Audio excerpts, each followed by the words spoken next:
Well, it was May 19, 2012 when I got that dreaded phone call in the middle of the night saying that my son was in a car accident, and at that time I wanted to die too. It was him. He was 14 years old. His name was Bruce, and he died along with 3 of his friends. Ang sakit talaga mawalan ng anak. I felt like I wanted to die also. It was so devastating. It was so painful. I just asked God if He could take me also, because I would cry myself to sleep, and when I wake up, I didn't want to get up because I couldn't face a day without my son. I'd just go to his crypt and I'd go to the Adoration Chapel right after. And then I would ask him, I'd ask God, why did He have to take my son? He was so young. He was so full of life. He was so good. Napakalambing na bata. And I'd ask Him to take away all my pain, all my tears. Kasi parang hindi siya nauubos. Hindi nauubos yung luha ko. And then I would feel His comfort. I'd imagine myself beside Him in the Adoration Chapel, because that's my favorite place to go. And He would just put His arm around me, and then I would cry on His shoulder, and He would tell me, "Tahan na anak, tahan na, nandito lang ako." And I would feel so much peace.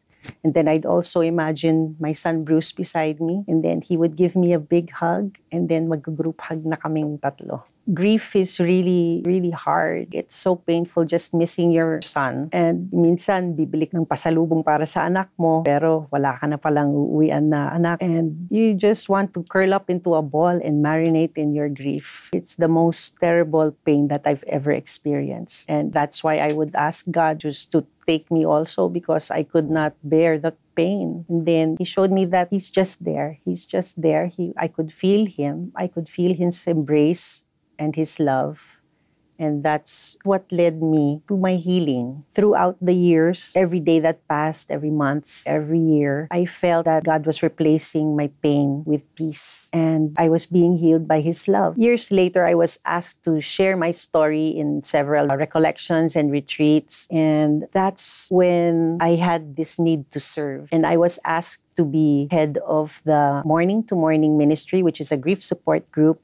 Sa Tagalog, it's pagluluksa hanggang makarating sa mas magandang umaga. And here, we journey with the bereaved so that they know that they're not alone. Because it's very difficult to journey through grief. It's so complicated and it's so painful, especially if you don't have anyone to go through it with.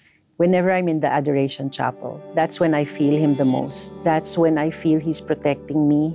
That's when He puts His arms around me and says, "Nandito lang ako, huwag kang matakot." Pag umiiyak ako sa Kanya, "Tahan na anak, tahan na. Nandito lang ako. Everything will be all right."